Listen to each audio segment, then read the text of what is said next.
अस्सलाम वालेकुम।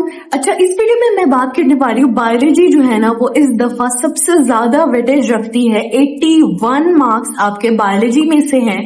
तो अब बात क्या आती है कि क्या आप ये 81/81 स्कोर कर सकती हो या नहीं। इस वीडियो में मैं आपको पूरा रोड मैप देने वाली हूँ कि बायोलॉजी को प्रिपेयर करने के लिए क्या इंपॉर्टेंट ट्रिक्स है, ये क्या ऐसी चीजें हैं जिनको आपने बायोलॉजी में जरूर ध्यान रखना है। अब आपने इस वीडियो को ध्यान से देखना है। मैं आपको A to Z बताने वाली बायोलॉजी में आपके लिए क्या चीजें काम करेंगी क्या नहीं। बायोलॉजी में 81 मार्क्स स्कोर करना पॉसिबल है और इजी भी बहुत है। पॉसिबल भी है, इजी भी बहुत है। बायोलॉजी में सिंपल ट्रिक्स हैं, जैसे फिजिक्स और केमिस्ट्री है ना, उसमें आपको नहीं पता कि किस तरह का न्यूमेरिकल है। जब बायोलॉजी में आपको पता है कि अच्छा ये हमारा सिलेबस है, इसमें से चीजें आ रही। अब सवाल ये आपने उस सिलेबस को, गिवन सिलेबस को कैसे प्रिपेयर करना।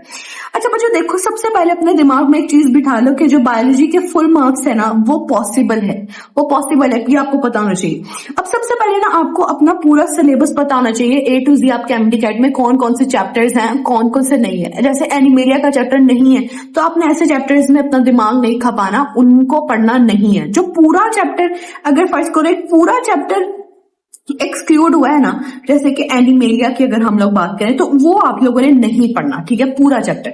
लेकिन अब मुझसे ना जो एक मेजर क्वेश्चन बच्चे पूछते हैं कि अभी अगर सिलेबस में फर्स्ट करो ये कुछ गाइडलाइंस मेंशन है कि इस चैप्टर का, ये उस चैप्टर का इतना पार्ट हमारे सिलेबस में, लेकिन तो हमने क्या पूरा चैप्टर पढ़ना है या नहीं, इसके बारे में मैं आपको अच्छे से यहाँ गाइड करती हूँ।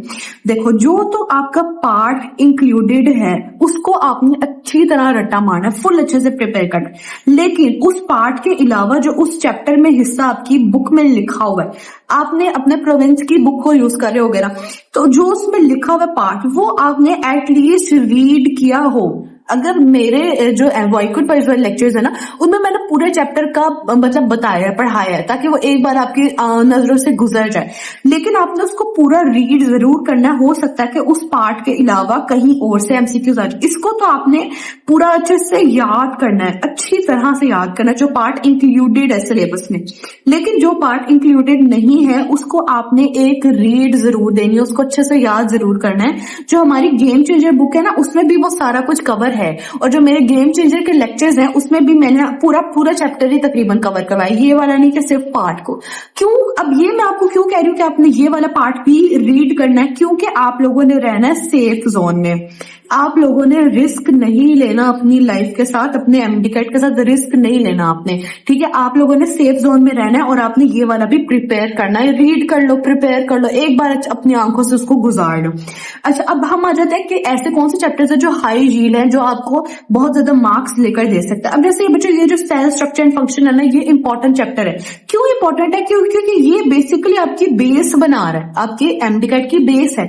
इसी तरह आगे ये पूरे MBBS की बेस है, तो आपको ये सेल वाला पता होना चाहिए। इसके अलावा ये इंपॉर्टेंट चैप्टर है जो आपका कोऑर्डिनेशन एंड कंट्रोल, जो एंजाइम्स एंड एवोल्यूशन है, चेक करना आपने सारे ये। लेकिन ऐसे चैप्टर्स जिन पे आपने अपना पूरा दिमाग लगा देना वो मैं आपको बताने लगी हूँ। इसमें आपने अच्छे से करना, और ये बहुत इजी चैप्टर भी है, इसको आपने अच्छे से करना।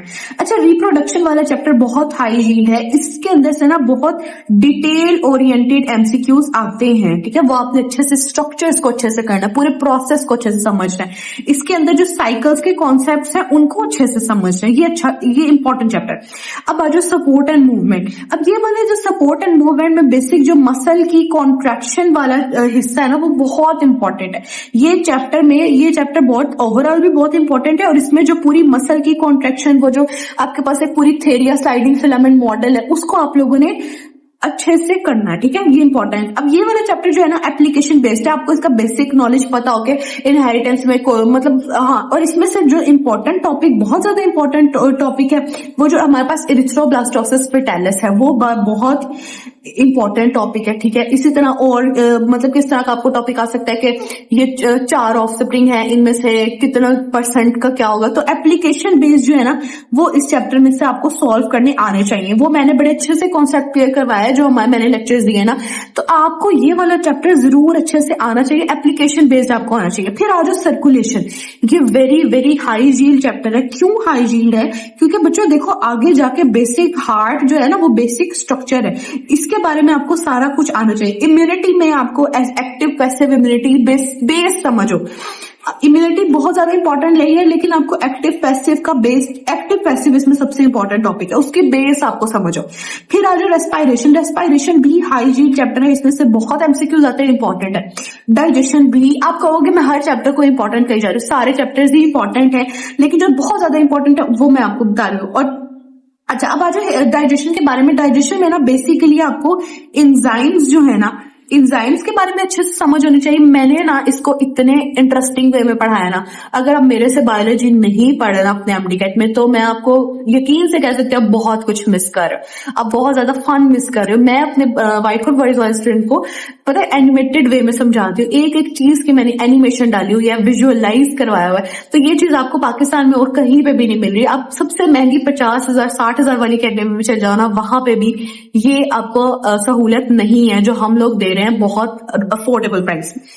अच्छा, अब यहाँ पे आप लोग देखो कि ये जो हमारे पास हेमोस्टेसिस है, अब ये चैप्टर बहुत वेरी हाइजीन क्यों है, क्योंकि ये न्यू चैप्टर ऐड हुआ है, ये न्यू चैप्टर ऐड हुआ है, और अब जो पीएमडीसी है वो इसमें से क्वेश्चन जरूर देगी। ये बहुत इंपॉर्टेंट हमारा चैप्टर है। इसमें से बेसिकली जो किडनी वाला पूरा टॉपिक है ना, वो आपका सबसे ज्यादा इंपॉर्टेंट है। अब यहाँ पे आ जाओ बायोटेक्नोलॉजी, ये भी इंपॉर्टेंट है और ये चैप्टर थोड़ा सा डिफिकल्ट भी है, और अगर आपने की इसकी अच्छी कमांड नहीं है ना, तो फिर आपके लिए मुश्किल हो सकती है। अब ये आप देख लो कि आपने इन चैप्टर्स को किस तरह से प्रिपेयर करना है, ठीक है। अब आगे आ जाओ, हम लोगों ने ना जो हाई यील्ड के चैप्टर्स हैं और जो इंपॉर्टेंट टॉपिक्स है उन पे ज्यादा फोकस करना है, और हम लोगों ने ना एक प्रोविंस की बुक पे रिलाय नहीं करना है, ये बहुत इंपॉर्टेंट पॉइंट है। अब बात ये आती है कि एमडीकेट में अभी मुझे भी श्योरिटी नहीं है कि एमडीकेट प्रोविंशनल होना है या फिर नेशनल होना है, मेरे ख्याल प्रोविंशनल ही होना है। अगर प्रोविंशनल एमडीकेट भी होता है तो फिर भी आपने क्या करना है, आपने अपनी प्रोविंस की, जैसे फर्ज करो जो बच्चा सुन रहा है वीडियो वो पंजाब का, आपने पीटीबी को अच्छे से पढ़ना है, उसके बाद आपने एफटीबी को भी अच्छे से पढ़ना है, फेडरल की बुक को भी अच्छे से पढ़ना है, और सिंध की बुक के भी इंपॉर्टेंट पॉइंट्स पढ़ने। अगर आप नहीं इतना पढ़ सकते ना, तो आप इतना अपने आप पे स्ट्रेस ना लो, बर्डन ना लो, आप लोग मिशन एमडीकेट बुक पकड़ो, उस सारे सब्जेक्ट्स में आपकी हेल्प करेगी, और इसकी प्राइस क्या है, 4000 है। व्हाट्सएप से आकर ऑर्डर करना, फ्री डिलीवरी आपको पड़ेगी। अब ये मैं आपको क्यों कह रही हूँ कि अगर तो आप ये बुक पढ़ सकते हो ना मिशन एमडीकेट, तो उसमें इनफ डाटा है, सिर्फ ये पढ़। लेकिन अगर आप ये नहीं खरीदना चाहते, इट्स ओके, ना खरीदो। फिर आप अपनी प्रोविंस की बुक अच्छे से पढ़ो, फिर आप अपनी फेडरल की बुक अच्छे से पढ़ो, और बाकी जो सिंध वगैरह की बुक है उसके भी इंपॉर्टेंट पॉइंट्स को हाईलाइट करके अपनी बुक में ऐड करो, ठीक है। ये सारी चीजें आपने करनी है, जरूर करनी है। बायोलॉजी में रिस्क नहीं लेना, बाकी फिजिक्स केमिस्ट्री की ना और बात होती है, लेकिन बायोलॉजी में आपने रिस्क नहीं लेना, सारी चीजें कवर करनी।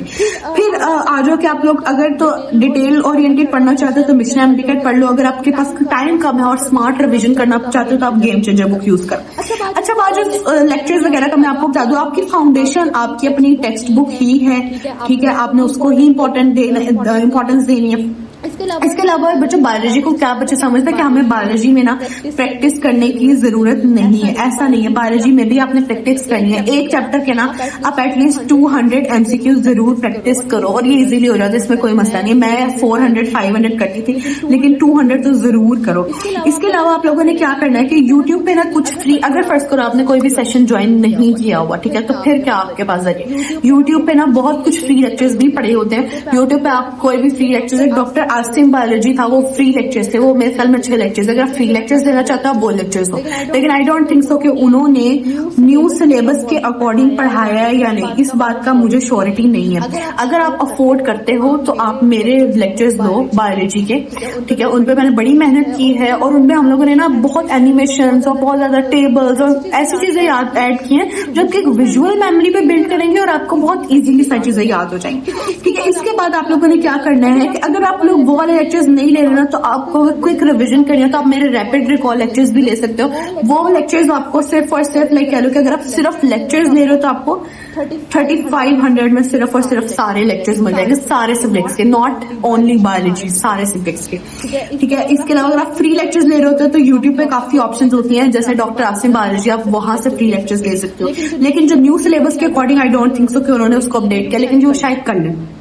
इसके अलावा आपने मैक्सिमम जो है ना वो टेस्ट देना है। टेस्ट हम लोगों ने आपको चैप्टर वाइज टेस्ट प्रोवाइड किया, इसी तरह हमने न्यू एफएलपीज के अकॉर्डिंग आपको टेस्ट प्रोवाइड किया। आप जहां पे भी टेस्ट दे रहे हो ना, मेक श्योर करो आपका जो टेस्ट है ना उसका लेवल डिफिकल्टी का बहुत हाई भी ना हो, बहुत लो भी ना हो। ये चीज आपने खुद मॉनिटर करनी है, ठीक है। इसके अलावा अपना ना अपनी स्पीड का ख्याल रखना है। जैसे केमिस्ट्री आपने जब भी बायो के 81 MCQ सॉल्व करना है ना किसी FLT में, तो आपने अपना ना टाइमर ऑन करके उसको करना है। अब आपको पता होना चाहिए कि आपने 81 आपको ना MDCAT वाले दिन जब आप बैठे हो पेपर कर रहे हो, आपके दिमाग में ये चीज होनी चाहिए कि मुझे 81 MCQ सॉल्व करने में 40 मिनट लगते हैं आमतौर पे, मुझे कितने मिनट लगते हैं। हमारे FLP के सेक्शन में ना हम लोगों ने ऑलमोस्ट आपको 26 FLPs प्रोवाइड किए हैं डिटेल वीडियो डिस्कशन के साथ। अब जब 26 FLPs आप करोगे तो आपको पता होगा, आपको एट द एंड पता होगा, टाइमर लगा के आपने करना है कि आपको 81 MCQ सॉल्व करने में 40 मिनट लगते हैं, 50 लगते हैं, 60 लगते हैं। ये आपको अपने दिमाग में एक रफ आइडिया होना चाहिए कि मुझे इतना टाइम लगता है, ठीक है। इसके अलावा ये सारी चीजें थी। इसके अलावा आप लोगों ने जो भी बायोलॉजी के बारे में जो कुछ पूछना है आप मुझसे पूछ सकते हो। अच्छा, एक चीज ना मैं आपको यहाँ पे बताना चाहती हूँ, बायो एनर्जेटिक्स के चैप्टर को ना मैं अलग से उस पर वीडियो भी बनाऊंगी, लेकिन यहाँ पे मैं एक चीज आपको बच्चों बताना चाहती हूँ। बायो एनर्जेटिक्स में ना जितने भी डायग्राम्स हैं, डायग्राम्स के अलावा जो उसके साइकिल्स बने हुए ना आपकी बुक में, जो सी भी बुक आप यूज करो, अगर मिशन MDCAT यूज करो, अपनी प्रोविंस की बुक, जो मर्जी बुक यूज करो, जो साइकिल्स है ना, जैसे कि बच्चों क्रैब साइकिल है, ठीक है, ग्लाइकोलाइसिस के बारे में, उन साइकिल्स के नीचे जो भी आपने उन साइकिल्स को ना 5-6 बार अपने हाथ से ड्रॉ करके देखना है, ताकि आपके दिमाग में वो पक्का हो जाए, आपको वो भूले नहीं। बायोएनर्जेटिक्स को याद करने का ये भी है कि आपको साइकिल्स आपके दिमाग में ना बैठ जाए, उनको बार बार लिख कर देखो, ठीक है। बायोएनर्जेटिक्स पे ज्यादा फोकस करना। इसके अलावा बायोटेक्नोलॉजी एक नया चैप्टर ऐड हुआ है, उसमें आप लोगों ने ज्यादा फोकस करना है, ठीक है, और हेमोस्टेसिस पे भी अच्छा फोकस करना है। इसके अलावा जो भी आप लोगों ने बायो के बारे में सवाल पूछना, आप लोग मुझसे पूछ सकते हैं डिस्क्रिप्शन कमेंट सेक्शन में। और अगर आप लोग हमारा जो न्यू सेशन स्टार्ट हो रहा है उसमें एनरोलमेंट करवाना चाहते हो, अपने व्हाट्सएप पे कांटेक्ट करके हमसे एनरोलमेंट करानी है। और जो भी क्वेश्चन हो